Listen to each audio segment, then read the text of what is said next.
Hi, so today we will learn about inlet of thorax, which is also known as superior aperture. We have divided it into 5 parts. First is boundaries, second is plane of the third is partition of inlet of thorax, and the fourth is structure passing through the inlet of thorax, and the fifth is the clinical importance of this. Okay, so we will start from the first part, that is boundary. First of all, we have to know what is inlet of thorax. Inlet of thorax is the opening into the thorax, which is just below the neck. Okay, it has kidney sept. That's why it has two diameter. First is transverse diameter and second is anteroposterior diameter. The transverse diameter is almost 10 centimeter and the anteroposterior diameter is almost 5 centimeter. Okay, so first of all we will learn boundaries. It has anterior boundary. It is covered by the top part of sternum, which is known as manubrium sterni. The posterior part is made up of superior border of the superior surface of the first thoracic vertebra, that is T1, and on each side it is covered by ribs. Okay, now we will go to the second part, which is plane of the inlet of thorax. It has an oblique plane, almost there is obliquity of 45 degree. Okay, why? Because the anterior part, that is manubrium sterni, it is present below the posterior part by 3.7 centimeter, as you can see here. Okay, and anterior part lies at the border of the lower border, upper border of the T3, and the lower part of the lower border of the anterior part lies at the upper lower part of T4. Okay, so and then the third part is partition of the inlet of thorax. As you can see, the partition is done into two halves and there is one cleft left. Two halves, that is right half and left half. Okay, and it is right half and left half, it is covered by a fascia, which is also known as deep fascia, Simpson's fascia, or suprapleural membrane. Okay, what is the function of Simpson's fascia? The first function is it separates the thorax from the neck. Okay, and you can see, as you can see, its apex, it is triangular, so that's why it has apex, and the apex part is attached to the transverse process of C7. Okay, and the most important feature is that in Hindi you can say it allows that during inspiration and expiration neck does not come into the thorax. Okay, now we will go to the fourth part, that is structures passing through the inlet of thorax. As you can see, there are five types of structures passing through the inlet.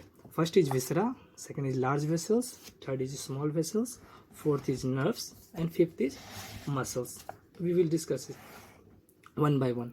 Okay, the viscera, as you can imagine, in neck region we have trachea, esophagus, so we can conclude that these part pass through the inlet of thorax, and two other things, that is apex of lung also go through also inlet of thorax, and remains of thymus also pass through the inlet. Okay, now the most important change, the large vessels. So as you can see, we have two halves, first right half and second left half.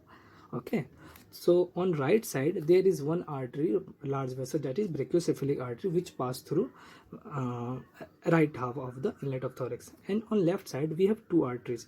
First is left common carotid artery and second is left subclavian artery.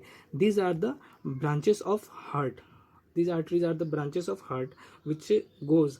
Okay, and there are some veins which go through both halves, that is right and left brachiocephalic veins. Okay, now we will discuss the small vessels which pass through the inlet of thorax. As you can see here, R and L, that means right and left. Okay, as we know, the inlet of thorax allows the arteries to go in thorax, so there are some internal thoracic arteries. Okay, and as also you know, there are some intercostal space. Intercostal spaces are the spaces between two ribs, so we have right and left superior intercostal arteries. Okay, and if there are arteries, there will be veins, and right, that is right and left first post intercostal veins.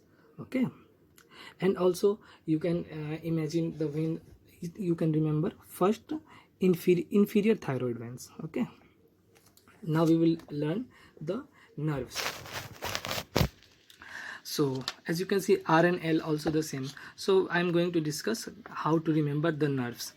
As you can see, in the thorax there is diaphragm, so there are some viscera, and for viscera we have to for each viscera there are some nerves.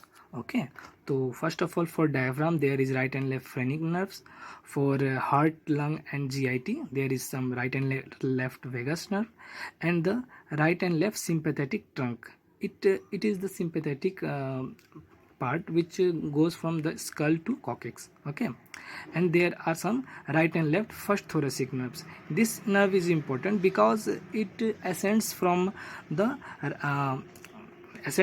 inlet and goes into brachial plexus. Okay, and there are some muscles you have to learn by trick, SSL, or you can remember by anything else.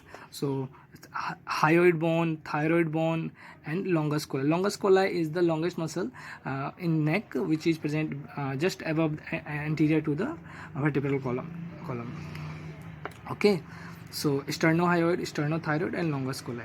And the last part is clinical anatomy. Okay, the clinical anatomy is made in 0.5% of population. There is an extra rib, which is cervical rib. Cervical rib, why? Because all the ribs start from thoracic region, but this rib is attached to C7.